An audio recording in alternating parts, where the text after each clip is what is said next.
Hello viewers, welcome to Magizhambu channel. இப்போ மகிழம்பு சேனலில் இன்று ஒரு குட்டி கதை, நேர்மையின் விளைவு. இதுதான் கதையோட தலைப்பு. காலை 11 மணிக்கு ஒரு பிரபலமான நிறுவனத்தில் நேர்காணலில் அழைத்திருந்தார்கள். நிறுவனத்தின் பாதுகாப்பு அதிகாரியிடம் விவரத்தை கூறிவிட்டு காலில் அமர்ந்து நேர்காணல் அழைப்புக்காக காத்திருந்தேன். சற்று நேரத்தில் முருகவேல் முருகவேல் என்று அழைப்பு வந்தது. உள்ளே சென்றவுடன் சில கேள்விகள் கேட்டுவிட்டு, உங்கள் பயோடேட்டாவில் வயது 40 என்று இருக்கே, நிஜமா என்று கேட்டார்கள். ஆமாம் சார், உண்மைதான், எனக்கு 40 வயசு தான் ஆகுது என்றேன். அப்படியா? எங்கள் நிறுவனத்தில் இளைஞர்களை தான் வேலைக்கு எடுக்கிறோம். உங்கள் வயது 40 என்று சொல்கிறீர்கள், கொஞ்சம் யோசனை செய்ய வேண்டியிருக்குமே என்று கூறினார். பரவாயில்லை சார், நான் வேலை செய்ய தயாராக இருக்கிறேன் என்று கூறினேன்.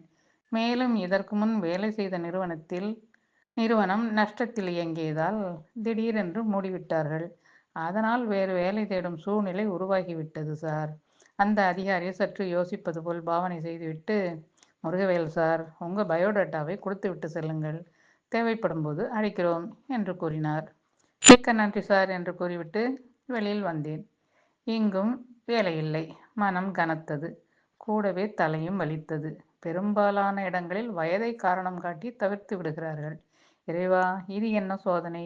அனைத்தும் நல்லபடியாகத்தான் போய்க்கொண்டு இருந்தது. முன்பு வேலை செய்த நிறுவனம் மூடும் வரை.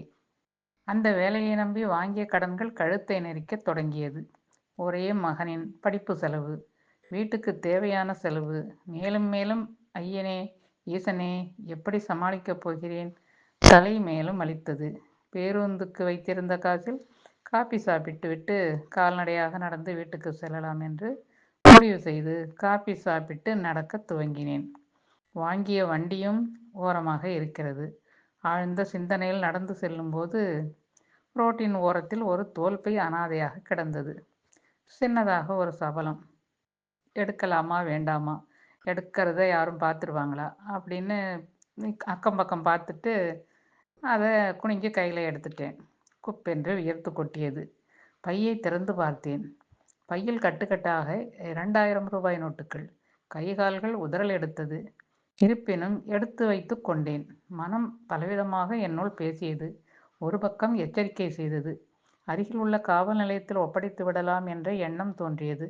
ஆனாலும் கட்ட வேண்டிய கடன்களும் குடும்ப செலவுகளும் கண்முன்னே நின்று பயமுறுத்தியது. வீடு வந்து சேரும் வரை சத்தங்கள் ஏராளமாக காதுக்குள் கேட்டுக்கொண்டே இருந்தது. உடல் முழுவதும் வியர்வை ஊற்றியது.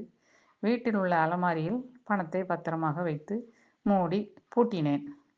வெளியே சென்று திரும்பிய மனைவி, என்னங்க ஒரே நடுக்கமாக இருக்கிறீங்க, என்னாச்சு என்று கவலையாக கேட்டாள்.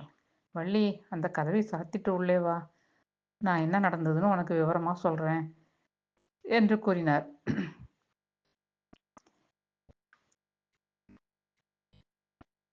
பணத்தை எண்ணி எல்லா வித விவரத்தையும் வள்ளியிடம் சொன்னார். சொல்லிவிட்டு பணத்தை எண்ணி பார்க்கலாம் என்று இருவருமாக பணத்தை கட்டுக்கட்டாக எடுத்து எண்ணி பார்த்தார்கள். மொத்தமாக 12 லட்சம். வள்ளி, சில மாதங்கள் வேலை கிடைக்கும் வரை நமக்கு கவலை இல்லை, நம் செலவுக்கு இது போதும் என்றேன். மனைவி அமைதியாக இருந்தாள். ஏதாவது பேசு என்றேன். இந்த பணம் நமக்கு வேண்டாங்க என்றாள் மனைவி. வள்ளி, என்ன பேசுற நீ? இறைவனா பார்த்து நம்முடைய துன்பங்கள் தீர வழிகாட்டி இருக்காரு. ஐயோ, உங்க அல்ப புத்திக்கு இறைவன் மேல் பழி போடாதீங்க என்றாள் அவள். வள்ளி, எனக்கு இன்னும் வேலை கிடைக்கல.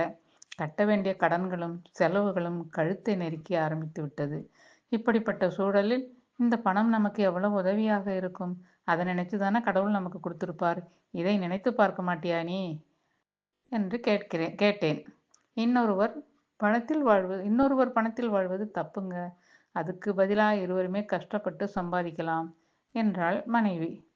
அப்போ வீட்டு செலவுக்கு என்னதான் நான் செய்வேன் என்று கோபமாக குரலை உயர்த்த, இறைவன் சோதிப்பாருங்க, ஆனால் கைவிட மாட்டார் என்று கூறி டக் என்று கழுத்தில் இருந்த தாலியை கழற்றி, இதை விற்று விடுங்கள், எனக்கு மஞ்சள் கயிறே போதும் என்றாள் வள்ளி. என்ன வள்ளி என்று அதிர்ந்து போய்விட்டேன். அடுத்தவங்க பணத்துல வயிற்றை நிரப்பிக் கொள்வதை விட இது எவ்வளவோ மேலுங்க. இந்த பணம் யாருக்கு சொந்தமோ அவர்களிடம் கொடுத்து விட்டுதான் நீங்கள் வீட்டில் நுழைய வேண்டும் என்று ஓடி கதவை சாத்தி கொண்டு அழ ஆரம்பித்து விட்டாள். மனைவியின் தாலி கையில் கனத்தது. பணப்பையில் ஆராய்ந்து பார்த்தேன். முகவரி இருந்தது. அந்த பங்களாவுக்கு நான் நுழையும்போது கோவிலில் நுழைந்த உணர்வு. மெல்லிய ஓசையில் சிவனை பற்றிய பாடல்கள் ஒலித்தது. அழைப்பு மணியை அடித்தேன். நெற்றி நிறைய விபூதியுடன் ஒரு பெரியவர் வந்து பார்த்தார். நடந்த விவரங்களை அவரிடம் கூறி பணப்பையை கொடுத்தேன். மகிழ்ந்த அவர் உள்ளே அழைத்துச் சென்று குளிர்பானம் கொடுத்து உபசரித்தார். தம்பி, நிறுவனத்திலிருந்து இருந்து காரில் வரும்போது இந்த பணப்பை தவறி கீழே விழுந்து விட்டது. திரும்பி தேடி செல்லும்போது கிடைக்கவில்லை. உங்கள் போல் நல்லவர்களும் இருக்கிறார்கள்.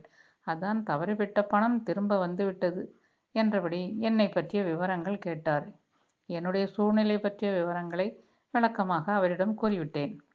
அப்படியா அப்படியா என்று யோசித்துவிட்டு, தம்பி கொஞ்சம் இருங்கள், இதோ ஒரு ஃபோன் செய்துவிட்டு வருகிறேன் என்று உள்ளே சென்றார்.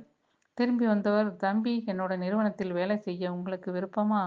அடுத்த வாரம் எங்கள் மேலாளர் ஓய்வு பெறுகிறார். அவரோட இடத்தில் யாரை நியமிப்பது என நினைத்து கொண்டு இருந்தேன். நீங்கள் ஏன் அந்த வேலையில் சேரக்கூடாது? நீங்கள் நாளைக்கு சேர்ந்து நிறுவனத்தில் ட்ரைனிங் எடுங்கள். வேலைக்கான உத்தரவு கடிதம் இன்னும் கொஞ்ச நேரத்தில் நான் கொடுக்க சொல்கிறேன். வேறு யாராவது உங்களுடைய சூழ்நிலையில் இருந்திருந்தால் இந்த 12,00,000 பணம் திரும்பி எனக்கு வந்தே இருக்காது.